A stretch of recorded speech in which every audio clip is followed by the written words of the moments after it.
네, 안녕하세요. 저는 선도지구 사례 발표를 맡게 된 경기도 이천교육지원청 장학사 전지전입니다. 저희 경기도는 지원청 단위로 선도지구를 운영하고 있는데요. 그중에 저희 남한강 선도지구는 조금 특별합니다. 네, 이천교육지원청, 여주교육지원청, 양평교육지원청 세 지역이 함께 하나의 선도지구로 묶여서 지금 3년차 운영 중에 있습니다. 네, 저희는 좀 소규모 학교 지원 사례를 중심으로 우리의 철학, 그 다음에 운영 사례, 그럼에도 남아있는 과제 중심으로 발표를 해보겠습니다. 네, 저희 남한강 고교학점제 선도지구의 원래 정식 명칭은 경기 남부 교육 소외지역입니다. 그런데 우리는 스스로 소외지역이라는 표현 대신에 남한강 선도지구라고 표현하고 있습니다.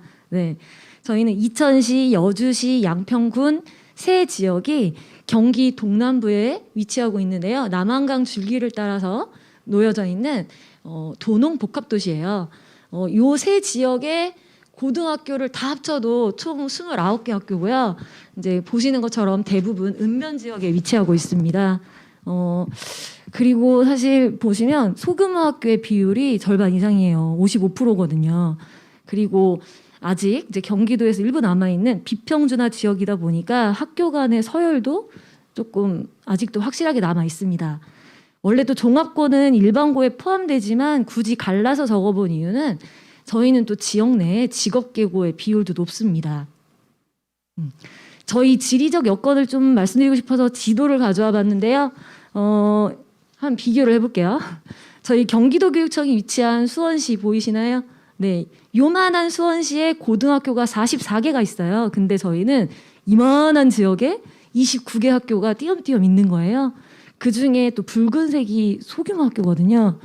앞에서도 말씀하신 것처럼 소규모 학교는 일단 교과교사가 1인만 배치되어 있는 학교가 많죠. 네, 탐구 선생님들, 외국어 선생님들 당연히 미배치교 많고요.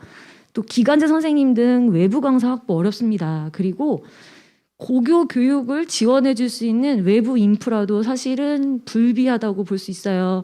이게 보통 다른 시에 거의 다 있는 청소년 미디어 센터 이런 것도 저희는 없거든요. 네. 또 학교 간의 거리가 멀어서 시내권 학교들도 도보 이동은 불가능하고요. 대중교통도 학교 간의 연결은 좀 어려운 상황입니다.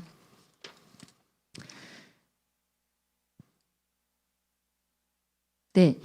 저희 남한강 선도지구 앞에 항상 붙이는 슬로건이 연대와 협력으로 함께 만드는 이라는 문구인데요. 이 함께에는 세 가지 의미를 담고 있습니다. 첫 번째가 학교와 학교가 함께. 저희가 아직 비평준화이다 보니까 좀 여전히 조금 남아있는 학교 간의 경쟁 구도가 있어요. 그렇지만 이제는 단위 학교 간의 경쟁이 아닌 연대와 협력으로 우리 지역의 교육 문제를 해결해야 된다. 이 취지를 담고 있고요. 두 번째는 학교와 교육지원청이 함께입니다. 네, 학교로부터 문제를 발견하고 해결 방안을 모색하는 이 과정이 곧 선도지구의 과제이자 정책 추진 방향입니다. 그리고 세 번째가 이천, 여주, 양평이 함께입니다. 저희가 이제 세 지역이 따로 또 같이 고민을 하다 보니까 굉장히 풍성하고 또 현장 맞춤형으로 업무를 추진하고 있는데요. 저희 이천이 선도지구 세 지역의 중심을 맡아서 총괄하고 있고요. 크게 여주는 연수 실무를 좀 맡아주고 있고 양평은 온라인 공동교육과정 실무를 맡아주고 있습니다. 저희 세 지원청은요. 서로 예산이 얼마큼 남았는지까지 다 알 정도로 굉장히 긴밀하게 소통하고 있습니다. 네. 저희가 생각하는 진정한 기반 조성은 담당자가 계속 바뀌어도 자연스럽게 스며들 수 있도록 우리 지역의 문화를 만드는 것이라고 생각합니다. 그러기 위해서 일단 우리는 세 가지 원칙을 가지고 사업을 추진하는데요. 첫 번째가 당장의 성과보다는 지속성을 먼저 고민합니다. 우리 지역의 필요와 속도에 맞는 건지 따지면서 뭐 예를 들어서 교과 특성화 학교를 굳이 만들어내는 것보다는 우리는 모든 학교의 안정적인 교육과정을 운영하는 데 더 초점을 맞추자라고 생각을 하고 있고 또 온라인 공동교육과정 거점센터 당연히 있으면 좋죠. 그렇지만 한 학교를 센터로 지정해서 하는 것보다는 차라리 모든 학교가 다 거점교가 되자 이런 방향으로 진행하고 있습니다. 두 번째는 관주도가 아닌 현장으로부터의 자발성을 굉장히 중요시하고 있습니다. 그래서 학교가 제안하고 학교가 실현할 수 있도록 다양한 협의체를 좀 운영하고 있고요. 또 학교가 직접 해봄으로써 실천 역량을 기를 수 있는 방향으로 추진하고 있습니다. 마지막이 우리 다 같이 같은 방향을 바라보자. 그래서 저희는 같은 과제를 함께 고민하자라는 취지로 21년도부터 이미 지역 내 모든 학교가 연구학교, 선도학교로 자발적으로 신청해서 운영하고 있습니다.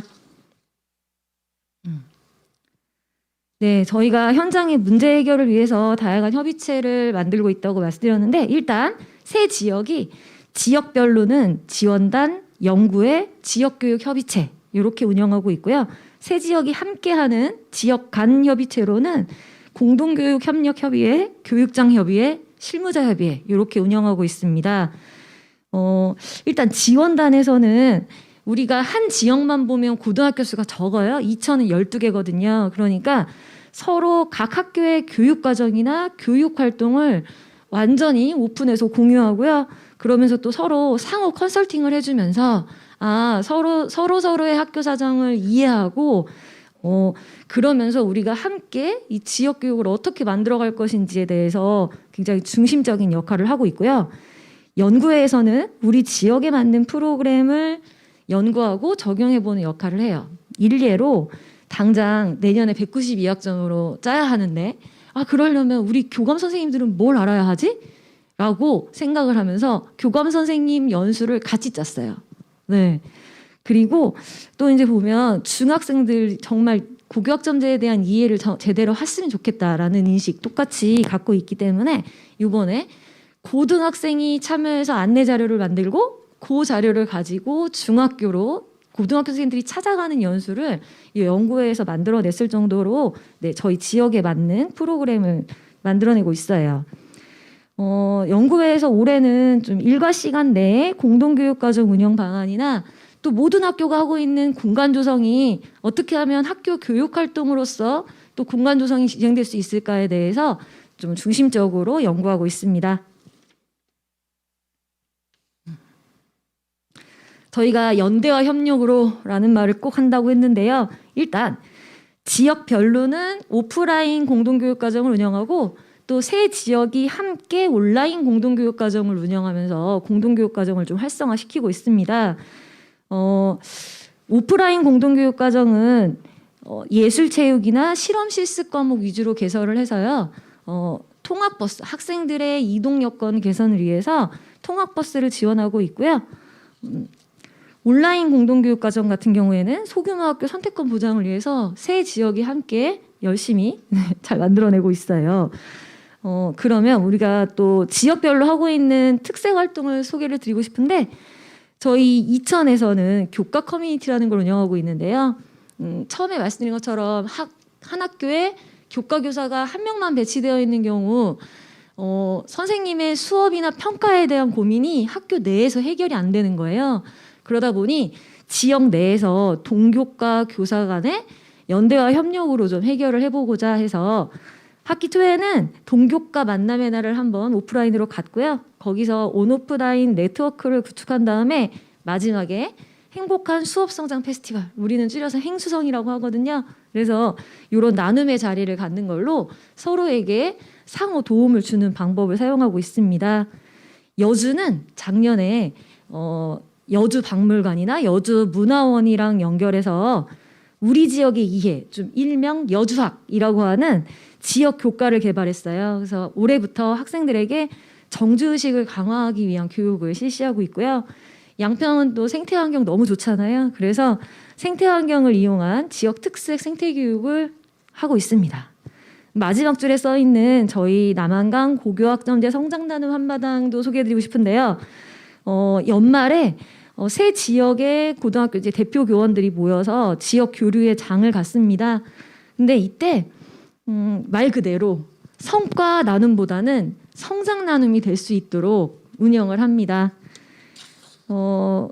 예를 들어 망한 얘기를 서로 해요. 첫 해 때는 아, 우리가 교육과정을 이렇게 짜보고 싶었는데 망했다. 이런 얘기 했고요. 두 번째 해 때는 아, 우리가 연구회를 이렇게 한번 운영해 보려고 했는데 결국 한 게 없네요. 이런 얘기까지 나눴어요. 아, 물론 잘한 얘기들도 성과도 나눔합니다. 근데 이 자리가 아, 그러니 내년에는 이렇게 해보자라고 하는 정책 방향을 모색하는 자리로 또 활용이 됩니다. 저희 공동교육과정을 조금 더 소개해드리고 싶은데요. 보통은 이제 단위 학교에서 해결, 안 되면 오프공, 그것도 안 되면 온공, 요 순서로 해결을 하는데 우리는 그렇게 하면 소규모 학교 선택권 보장을 전혀 할 수가 없기 때문에 거꾸로 풀었습니다. 그러니까는 우리 학교의 좋은 강좌를 모든 학생이 들을 수 있도록 하자라고 하는 인식 전환에서 출발해서 일단 과목을 온공으로 개설할 수 있는지, 수업 교사가 확보되고 개설할 수 있는 과목인지 먼저 온공부터 생각을 해보고요. 아, 이거는 온공에 맞지 않다. 그럴 경우에 오프공. 그리고 나서 마지막이 단위학교 강좌로 이렇게 반대로 개설을 하고 있습니다. 이때 이제 온공을 개설하는 1순위가 소규모 학교 요청 과목이에요. 그러다 보니 우리도 마찬가지로 일반 선택 과목이 꼭 열립니다. 그리고 이제 초반에 저희가 직업계고 비율이 높다고 말씀드렸는데요. 그러다 보니 이제 특성화 학과랑 연계한 다양한 강좌를 개설하는 게 이제 또 우리의 또 다른 강점이 되도록 하고 있습니다. 개설 현황을 이제 정리해봤는데요. 3년 동안 강좌 수가 계속 늘고 있어요. 근데 사실 이 강좌 수가 과목 수를 의미하지는 않습니다. 네, 이게 무슨 말이냐면 학생들이 공동교육과정에 참여하고 있는 학생들이 점점 늘고 있어서 강좌 수는 점점 늘어나고 있는데요. 이제는 과목의 나열보다는 운영의 안정성이 더 중요하다라는 생각을 가지고 3학기 이상 개설된 과목, 물론 1순위는 이제 소규모 학교 요청 과목이고요.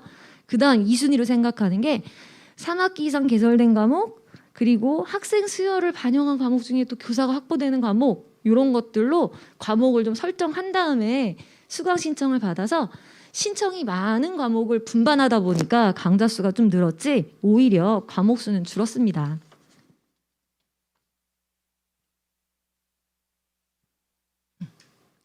네, 저희가 이제 지역 협력으로 도약이라고 좀 멋진 제목을 붙여봤는데요. 우리는 세 지역 다 교사의 전출입이 굉장히 잦아서 지속적이고 단계적인 교원 역량 강화가 꼭 필요합니다. 그러다 보니까 세 지역이 함께 이제 연수를 기획해서 하는데요. 뭐 강사풀 같은 자원, 그다음에 예산 같이 공유하는 건 뭐 당연하고요. 집단지성으로 굉장히 교육과정을 세분화해서 디테일하게 짜는 거 플러스 집단 정성까지 더해져서 굉장히 만족도 높은 연수를 다양하게 펼칠 수 있었습니다. 관리자, 뭐 핵심 교원, 또 신규교사, 담임교사, 업무 담당자 이렇게 좀 역할별로도 연수를 나눠서 진행을 하고요. 또 이 고교학점제라는 게 고교학점제뿐만 아니라 결국은 고등학교 교육과정을 잘 운영하자는 거잖아요. 그래서 교수, 평기 전체를 아우르는 이런 내용별 연수도 다양하게 준비를 합니다. 사실 이거를 한 지역에서 다 준비했다 하면 못했겠죠. 근데 세 지역에서 어떤 건 좀 나눠서 열기도 하고 또 큰 연수는 같이 기획을 하기도 하면서 이렇게 펼치고 있습니다. 네, 저희는 선도지구 3년 차를 운영하면서 좀 어느 정도 지역의 문화도 조성되었고 이제는 단위 학교가 아닌 마을 캠퍼스로서 우리 지역의 교육을 함께 만들어가자라고 하는 그런 인식도 어느 정도 형성이 되어서 저희는 좀 긍정적으로 발전을 하고 있다라고 자평하고 있는데요. 이건 지원청의 평가라기보다는 학교로부터의 평가입니다. 네, 그럼에도 아직 과제는 좀 남아 있습니다. 저희는 현재 공동교육과정이 모두 방과 후에만 운영되고 있어요. 근데 사실 방과 후에만 운영되는 공동교육과정은 방과 후에 시간을 낼 수 있는 학생들에 대한 선택권 보장이 아닐까?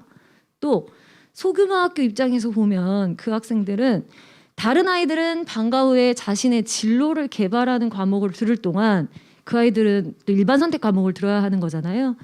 그러다 보니 진짜 모든 학생의 선택권을 보장하기 위한 측면으로는 정규 시간 내 공동교육과정 운영이 꼭 필요하구나라는 인식은 다 같이 공유하고 있습니다. 근데 이제 앞에서도 여러 번 언급했던 것처럼 현실적으로 극복해야 되는 문제점들이 있죠. 네. 그리고 또 우리 소규모 학교 같은 경우는 공동교육과정에 대한 의존도가 높은데 이 공동교육과정이라는 게 한 학교가 열렬히 원한다고 개설이 되는 게 아니잖아요. 네. 그러다 보니 소규모 학교의 안정적인 교육과정 운영을 지원하기 위해서도 이 뭔가 네. 좀 제안을 드리고 싶은 게 있습니다. 사실 두 가지가 다 같은 맥락인데요. 저희는 좀 도단위 고교학점제 지원센터가 하루빨리 설치되었으면 합니다. 네. 각각의 선도지구에서 각자 추진하고 있는 공통 업무들이 있거든요. 예를 들면 뭐 홍보 자료를 제작한다거나 연수 자료를 개발하고 강사 풀을 각각 알아봐야 한다는 등 이런 식의 공통 업무들은 좀 지원센터에서 도단위 센터에서 지원을 좀 해주고 또 센터에서 나아가서 지역 간에 연결할 수 있는 여러 지역을 연결할 수 있는 공동교육과정이나 또 수강시청 시스템 같은 것들을 각 지역에서 할 것이 아니라 하나의 시스템으로 구축해서 운영해 주셨으면 좋겠습니다. 그리고 하나 더 제안을 드리고 싶은 게 저희 소규모 학교 같은 경우는 교과순회 전담교사의 지원이 참 반갑습니다. 그런데 이 순회 전담교사를 지원받기 위해서는 사실 행정학급보다 수업학급이 많은 경우에 지원을 받을 수 있잖아요. 근데 학생 수도 적고 교사 수도 적은 소규모 학교에서 행정학급보다 수업학급을 늘려서 운영하는 게 사실 쉽지는 않습니다. 예를 들면 한 학년에 30명인 두 학급짜리 학교예요. 근데 이 두 학급짜리 학교에서 순회교사를 받으려면 수업학급이 세 학급이 되어야 되잖아요. 근데 만약에 스페인어를 20명이 신청해버려요. 그러면 스페인어 선생님을 2명 받을 수 없으니 20명을 가지고 스페인어 한 학급을 수업하고 나머지 10명으로 2개의 수업학급을 운영해야 그래야 지원을 받을 수 있는 거예요. 네. 그래서 제안드리고 싶은 거는 우리 지역 내에 자격교사가 전혀 없는 교과나 아니면 이런 소규모 학교 같은 경우는 교과순회 전담교사 배치 기준이 조금 더 유연화되었으면 좋겠습니다. 네, 정해진 시간 내에 남한강을 제대로 소개했는지 모르겠습니다. 어쨌든 앞으로도 현장의 문제 해결을 위해서 연대와 협력으로 함께 만들어 가겠습니다. 경청해 주셔서 감사합니다.